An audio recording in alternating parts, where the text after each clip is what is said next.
로마서는 사도 바울이 고린도에서 로마에 있는 공동체를 향해 쓴 편지입니다.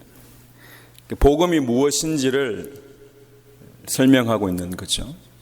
크게 두 부분으로 나눕니다. 1장부터 11장까지 그리고 12장부터 15장까지 두 부분으로 나누는데, 앞부분은 교리에 대한 이야기입니다. 복음이란 이런 것이다. 그걸로 끝을 내지 않아요. 12장부터 15장까지는 복음이 이런 거니까 이 복음을 가지고 우리가 어떻게 살아가야 한다는 거죠. 이론과 실제에 대한 이야기입니다. 오늘은 뒷부분에 대한 이야기죠. 로마서 14장 삶의 실제에 관한 내용입니다. 구원받은 자들이지만 다르다는 거예요. 어떻게 이 다른 사람들이 하나 되어서 갈 수 있을까에 대한 가르침입니다. 문제가 되는 게 두 가지였습니다. 하나는 음식 문제였고 하나는 절기에 관한 문제였습니다. 고기를 먹어도 된다는 사람이 있고 고기를 먹으면 안 된다는 사람이 있습니다. 왜냐하면 당시에 유통되는 고기는 대부분 이방 신전에 바쳐졌다가 흘러나온 것이었기 때문에. 다른 하나는 절기의 문제인데, 주일과 안식일의 문제가 아니라 유대적 신앙 전통에서 지켜오던 절기와 금식일과 구별된 날들 전체를 이야기합니다. 이 문제를 가지고 이단이라고도 하지 않고 또 이 문제를 가지고도 구원의 조건이라고도 이야기하지 않습니다. 오히려 뭐라고 말씀하시는가 하면 14장 6절에 보시면, 나를 중히 여기는 자도 주를 위하여 중히 여기고 먹는 자도 주를 위하여 먹으니 이는 하나님께 감사하며 먹지 않는 자도 주를 위하여 먹지 아니하며 하나님께 감사하느니라. 바울의 관점은 정확합니다. 먹느냐 먹지 않느냐가 아니에요. 주를 위하느냐 아니냐라는 겁니다. 음식과 절기는 구원의 본질의 문제가 아닌데 굉장히 심각하게 다투었습니다. 그래서 로마서 14장은 무엇이 옳고 그러냐를 말하지 않습니다. 복음 안에서 다른 양심을 가진 사람들이 어떻게 함께 살아가야 하는가를 가르칩니다. 이런 복음의 본질을 건드리지 않으면요, 이 문제 외의 건요, 우리가 조금 달리 생각해 봐요. 어떻게 하면 함께 갈 수 있느냐죠. 그래서 14장 1절에 보면 믿음에 연약한 자를 너희가 받되, 분명히 믿음에 연약한 자라고 이야기합니다. 믿음이 강한 자가 있고 연약한 자가 있다고 15장에 선언하죠. 믿음이 연약한 자를 너희가 받되 그의 의심하는 바를 어떻게 해요? 비판하지 말라고 하십니다. 믿음이 연약한 자를 받으라고 하시는 거죠. 구원 받았느냐 받지 않았느냐 이야기하지 않습니다. 모두가 구원 받은 자이지만 연약할 수 있다는 거죠. 나와 다를 수 있다는 거예요. 믿음이 없는 자라고 말씀하시지 않습니다. 연약할 뿐이라는 거죠. 아직 양심이 복음의 자유에 이르지 못한 상태에 있는 겁니다. 복음을 부정한 것도 아니고 예수 그리스도를 부정한 것도 아니라는 거예요. 자, 그래서 교회 공동체는 서로 옳다고만 주장하는 것은 아무런 의미가 없다는 거예요. 누가 옳은지를 가늠하기 위해서 교회에 다니는 게 아니라는 거예요. 오히려 그런 이론들이 공동체를 파괴할 수 있다는 겁니다. 다시 이야기합니다. 바울은 누가 옳은가를 이야기하지 않고요, 우리가 어떻게 하면 함께 갈 수 있을까를 고민하고 있습니다. 판단하기 시작하면 이 편과 저 편으로 진영이 나누어지고 공동체가 갈라지게 되는 거죠. 내 생각과 다를 수 있다는 거예요. 이런 복음의 본질이 아니면 다름을 인정하라는 거예요. 비판하지 말고 받아주라는 거죠. 근데 받으라는 건요, 단순히 참아주라는 말이 아니더라고요. 그냥 받아주는 게 아니라 환영하다는 거예요. 저도 그냥 참으면 되는가 싶었는데, 공동체 안에서 기꺼이 환영하라는 거예요. 신앙의 속도가 다르고 양심의 상태가 다르고 생각이 다를지라도입니다. 연약한 자를요, 고쳐야 할 대상으로 보지 않더라고요. 기다려줘야 한다는 거예요. 왜냐하면요, 믿음은 강요한다고 잘하지 않아요. 양심은 정죄한다고 자유로워지지 않습니다. 교회는 상대방의 연약함을 정죄하는 자리가 아니라 사랑으로 안아주는 자리죠. 믿음이 있다는 건요, 내가 옳다는 것을 증명해내는 도구가 아니라는 거예요. 누군가를 세워주기 위해 사용되는 것이 믿음이라는 겁니다. 그러니까 사도 바울은 그렇게 이야기해요. 정말 네 안에 믿음이 있다면 그 믿음 누구와 연결되는 건가요? 하나님과 연결되는 거죠. 내 믿음 아니잖아요. 지난주에 이야기했잖아요. 나로부터 근거하는 믿음은 귀신의 믿음이라고요. 아니라고요. 나의 믿음이 연결되는 것이 하나님과 연결되는 믿음이거든요. 귀신들도 믿고 떠느니라. 믿음이 있다고요. 귀신이 믿음이 없는 게 아니에요. 하나님의 아들이라는 것을 믿어요. 하지만 그 믿음은 하나님으로부터 온 것이 아니라 나로부터 온 거죠. 여러분, 여러분의 믿음이 하늘로부터 왔다면이에요. 그렇다면 하나님의 뜻이 이루어지기를 간구하는 거죠. 하나님께서 일하실 것을 믿는 겁니다. 오늘 본문 7절에 보시면 우리 중에 누구든지 자기를 위하여 사는 자가 없고 자기를 위하여 죽는 자도 없도다. 실제로 그렇게 산다는 이야기는 얼마나 좋을까요? 그 이야기가 아니죠. 우리 중에 누구든지 자기를 위하여 사는 자가 없고 자기를 위하여 죽는 자도, 자기를 위하여 사는 자가 없다면 이런 갈등이 생기지 않겠죠. 근데 자기를 위하여 사니까 이런 갈등이 생긴단 말이에요. 그래서 이것은요, 이렇게 살고 있다는 이야기가 아니라 그리스도인의 정체성에 대한 이야기입니다. 진짜 너는 네가 지금 속고 있는데 너의 정체성은 무엇인가 하면 너를 위하여 살 수 없을 거야, 이렇게 말씀하시죠. 인간은 본래 자기를 위하여 살게 되어 있습니다. 내가 기준이고 내가 목적이고 내가 주인입니다. 다 그래요. 내가 옳다고 생각하는 것이 옳은 거고 내가 원하는 것이 선택의 기준입니다. 그렇지 않은 사람은 아무도 없어요. 그런데 그렇기 때문에 우리는 판단하고 정죄하는 것이 너무 쉬워요. 이게 타락한 인간의 모습이라는 거죠. 여기에 빠져들어가 있는 거예요. 그런데 실제는 그렇지 않다는 거예요. 실제는 하나님이 내게 주인 되셔서 하나님을 위하여 사는 삶이 되면 그리스도인은 더 이상 자기 자신을 위하는 삶으로 살 수 없는 존재라고 말씀하십니다. 왜 그런가 하면 주인이 바뀌었다는 거예요.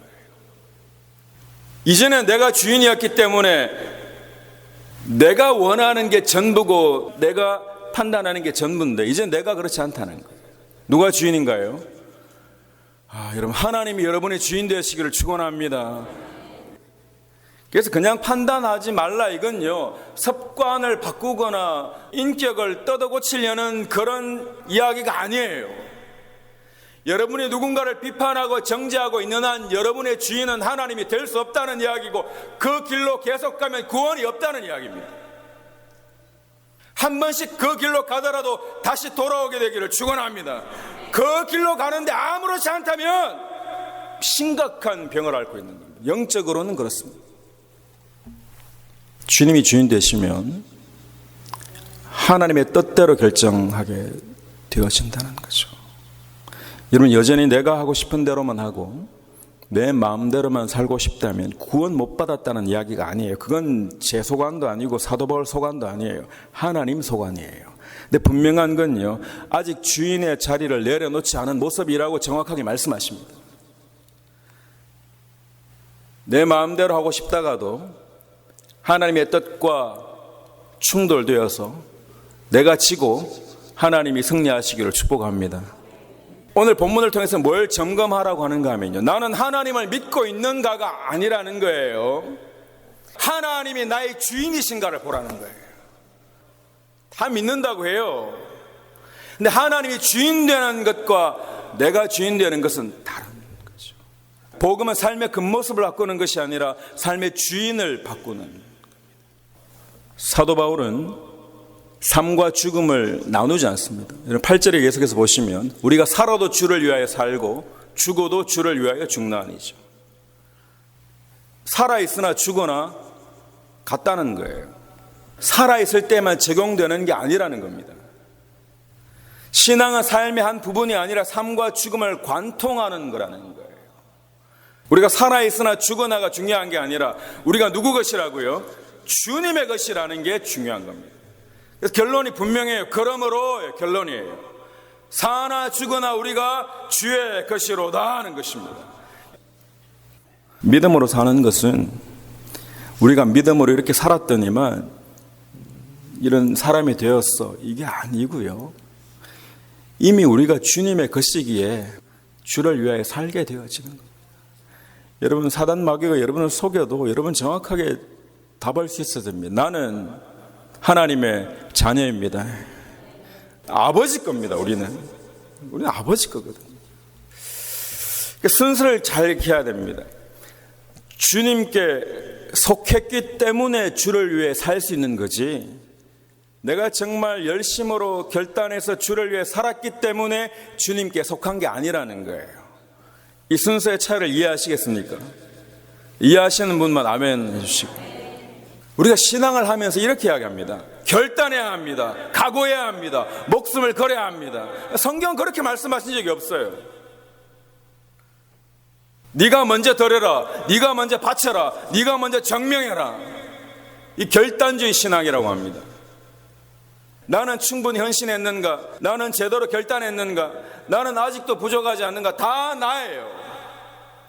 하나님 이야기하지 않고 나를 이야기하는 것으로 끝내고 있다고요.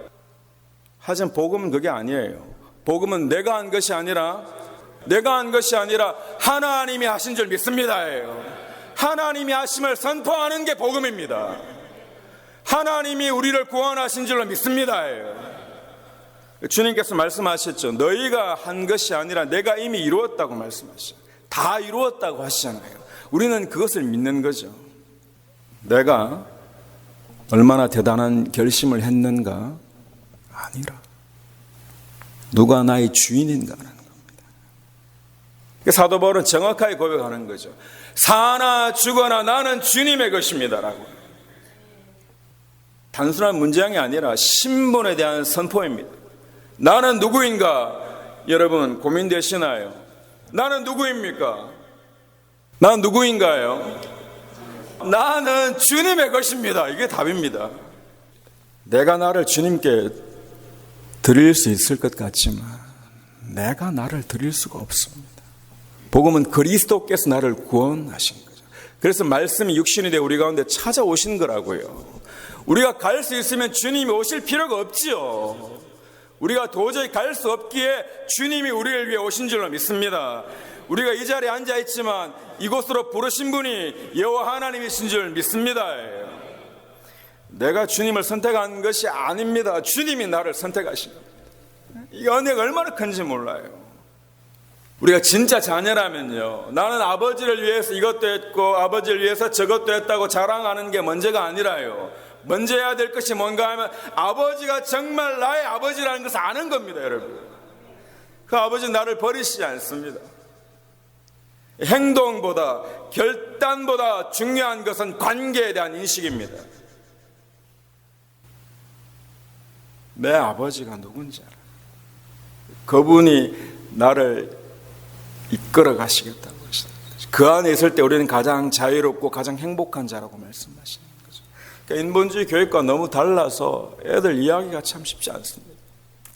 근데 복음 안에서는 깨달아지거든요. 여러분과 저를 강요해서 어떤 결단과 결심을 끌어내려고 하는 게 아니라 그 대신 깊은 신뢰를 요구하십니다. 어떤 순간에도 어떤 어려움에도 어떤 문제 앞에서도 하나님의 저와 여러분과 함께 하시는 줄 믿습니다. 우리가 얼마나 신뢰하고 있는가 하는 거예요. 한두 사람이 나를 불편하게 하는 것 같다고 하나님이 나를 떠나신 것 같고, 그거 아닙니다. 내가 경제적으로 조금 어렵다고 하나님이 나를 떠나신 것 같고, 아니에요. 내 자녀들이 지금 당장 내 생각대로 되지 않는다고 하나님이 나를 떠나신 것 같고, 아니에요. 그때 여러분 정확하게 고백해야 됩니다. 나는 주님의 것입니다. 사나 죽거나, 맞죠? 살아있으나 죽거나. 여러분, 이 고백 위에 서면 행위는 따라오게 되어 있는 거지 행위를 쫓아서 가는 삶이 아니라고요. 베드로가 이렇게 이야기하잖아요. 주와 함께 죽을지언정 주를 부인하지 않겠습니다. 거짓말이었나요? 아니에요. 그 당시에는 진심이었습니다, 여러분. 근데 그렇게 했나요? 실패합니다, 여러분. 왜 그런가요? 그 고백 속에 한 가지 전제가 잘못된 거죠. 내 목숨 내 건데 내가 결단해서 내가 주님께 드릴게요. 이런 구조라고요. 여러분, 내 목숨이 내 것이라면, 내가 결단해서 드린다면 그 결단은 반드시 한계에 부딪힐 수밖에 없습니다. 사람의 결심은 두려움 앞에서 무너집니다. 부활하신 예수님이 다 아시잖아요. 너무너무 사랑하는 제자가 자신을 저주하고 부인한 것을 아시잖아요. 결단을 강요하지 않습니다. 이번에는 제대로 한번 해봐 하지 않습니다. 뭐라고 물으시나요? 네가 나를 사랑하느냐고 물으십니다. 다시는 아무것도 할 수 없을 것처럼 고향으로 내려가 있는 그 베드로에게 사랑하느냐고 물으십니다. 베드로는 자신을 내려놓고 주님께 맡기는 삶을 살게 됩니다. 훗날 베드로는 정말 예수님이 십자가에 달려 돌아가셨는데 내가 바로 달려 돌아갈 수 없다고 거꾸로 십자가에 매달립니다. 내가 하겠다고 하지 않습니다. 나는 주님의 것이기에 주님이 하신다고 이야기합니다. 주인이 바뀐 거죠. 여러분, 이미 하나님이 주인을 바꿔버리셨습니다. 그런데 내 안에는 지금 충돌이 계속해서 일어나고 있습니다. 하지만 우리의 성화의 과정을 통해 이 갈등과 이 충돌을 끊임없이 반복해서 이루어지고 끝끝내 완성되는 자리로 저와 여러분이 변화될 줄로 믿습니다. 지금 그렇지 않더라도 속지 마십시오. 저와 여러분은 주님의 것인 줄 믿습니다. 우리 예수님은 우리가 필요할 때 도움을 주는 요술램프의 진이 같은 그런 해결사가 아니에요. 주님은 산자와 죽은 자의 주인이십니다. 복음을 다시 정의해야 됩니다. 여러분, 복음 이야기하니까 왜 오셨냐고 이야기하니까 우리 죄를 사해 주시기 오셨습니다. 맞죠? 용서하면서 끝나지 않아요. 복음은요, 주권이 회복되는 겁니다. 죄로 인해서 하나님과의 관계가 단절되었단 말이에요. 관계가 단절되었다는 것은 하나님 우리와 함께 하시고 싶어도 함께 하실 수가 없다는 거예요. 하나님 우리를 사랑하시기, 우리의 죄의 문제를 해결해 주시고 우리와 함께 하시기를 원하시는 내 아버지인 줄 믿습니다. 그 아버지가 지금 저와 여러분과 함께 하시는 것입니다. 함께 하시기를 원하시는 거죠. 하나님이 우리의 주인 되셨다는 게 복음입니다. 하나님이 저와 여러분의 주인 되셨다는 것을 아는 게 복음이죠. 우리가 믿는 예수님은요, 우리의 왕이고 우리의 통치자이고 우리가 주인으로 모셔야 될 분. 교회의 머리가 누구십니까? 예수님이 교회의 머리예요. 그런데 이놈의 교회 저놈의 교회 할 수 있나요? 그러고 계시다면 멈춰야 됩니다. 돌아서야 됩니다. 주님의 교회인 줄 믿습니다. 주인이 바뀌면 판단 기준이 달라지게 됩니다. 여러분, 교회를 다니면서도 내게 얼마나 더 유익한가만을 따지고 있다면 내가 주인입니다. 내게 얼마나 더 유익한가가 아니라 하나님이 무엇을 원하실까? 하나님의 뜻대로 살아가는 저와 여러분 되기를 축복합니다. 여러분, 하나님이 주인 되시는 삶은 실패가 없는 삶이 아니라 실패 앞에도 무너지지 않는 삶입니다. 여러분, 실패하지 않나요? 실패하시잖아요.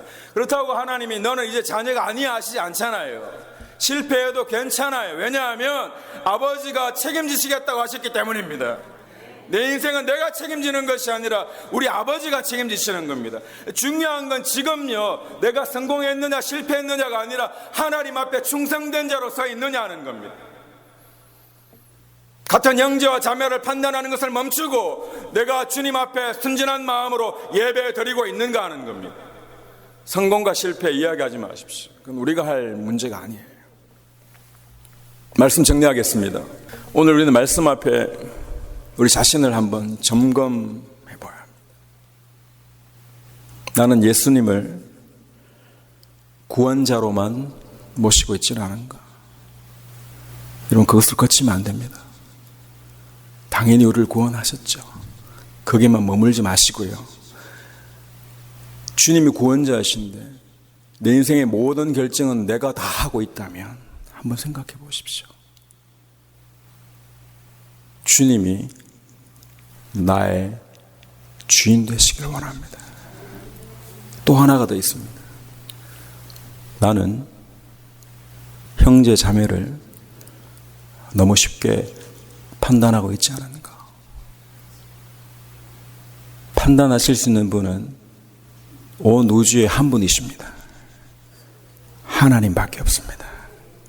하나님의 자리에 내가 앉아서는 다른 사람의 신앙과 양심을 재단하고 있지는 않은가? 돌아보는 겁니다. 이런 자신을 돌아보며 제게 얼마나 큰 은혜가 되는 말씀인지 단 한 가지입니다. 사나 죽거나 나는 주의 것이로다. 주님이 책임지시겠다는 거잖아요.